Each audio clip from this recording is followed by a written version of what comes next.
The holidays are quickly approaching, and you know what that means. It's time for gift guides. And today we're going to focus on stuff that is Nintendo themed. Nintendo has had a huge year thanks to the Switch, so let's check out the best stuff you can grab for the Nintendo fan in your family.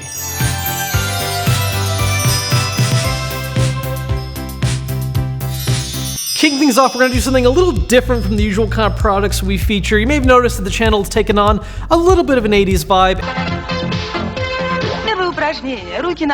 And something that I think plays perfectly into that and makes a great accompaniment to a lot of setups is neon lights, like that Pokeball back there, or this controller right here. Now these are actually a line of neon lights created by a company called FanFit Gaming. They have a whole bunch of different Nintendo themed ones like these here, also a Zelda Triforce, a Fire Flower from Mario, and if you want more options, they also do a bunch of stuff that's themed on Overwatch or just general pop culture stuff like Batman.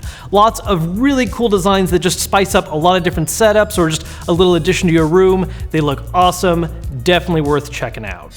Next up is one of the newest releases from one of my favorite third-party companies, 8BitDo. They make all kinds of cool accessories and different things that are kind of retro-themed and inspired, but work with modern-day systems, and what they just released are their Pro SNES-style controllers. Now in the past, they have made SNES controllers like these that are Bluetooth, but they're like just straight-up reproductions of the original controller. These are Pro models which feature additional buttons and clearly analog sticks, which, yes, destroy a bit of the old-school shape, but actually make them usable on a lot of modern systems. Now, they come in both a Super Famicom and SNES color style. You can use these with PC, tablet, but one of the coolest things is that they've actually also patched these to where you can use them with the Switch. So if you're looking for an additional wireless option to use with your Switch aside from the Pro controllers that Nintendo has, these things make an awesome alternate choice. Now, speaking of the Switch, there are a whole bunch of amazing different accessories you can gift people. I've done a couple lists in the past that I'll link to at the end of this video, but one thing that I haven't talked about before that I want to feature is this faux leather folio case from PowerA. This is designed to protect the Switch's main body when you're using it in portable mode. It's also got a way to cover the screen when you're not actively playing, and one of the best things about it is it fixes one of the Switch's biggest design flaws, giving you another way to use it in tabletop mode instead of using that terrible built-in kickstand that's just constantly breaking, constantly making the Switch fall over. Not worth using. This is a huge upgrade. To top that off, it's still just small enough so that the Switch is going to fit in a portable case no problem, and it's got this awesome killer Zelda design, which just makes it look even better. Next up is something that I actually still can't believe I'm really pitching right now because I hate Monopoly. I think Monopoly is a game that just takes way too long to play and all the paper money to deal with is just so annoying.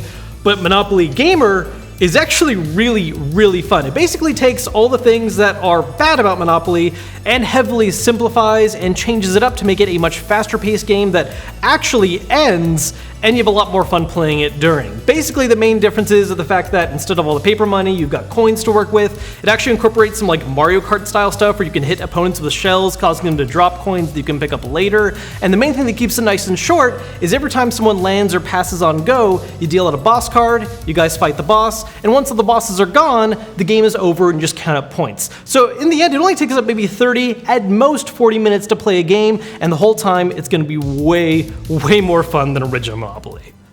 Next up is honestly my favorite item on this list, and that's the Legend of Zelda Breath of the Wild Link Nendoroid. There's no doubt that Legend of Zelda is one of the biggest hits this year, and there's no more awesome way to really celebrate this game than I think than this collectible right here. I've talked about this company a couple times in the past. They make a whole bunch of different figures like this, mostly anime stuff, but lately they've been getting into a lot more video games, and those ones are way easier to get in the US. For the Link one in particular like this, there's a regular one that's made available, but if you're willing to spend a little more, you can get a deluxe version which comes with a lot more little accessories to style them with, and even a little miniature horse. I never thought I'd get to meet him! And if you're not into Zelda, there's a whole bunch of other ones they've made. They're doing a lot of Overwatch ones lately. In the past, they've done a Mario one. They even did an Uncharted one for Nathan Drake, which honestly looks a little weird to me, but still, they're all awesome little collectibles worth checking out.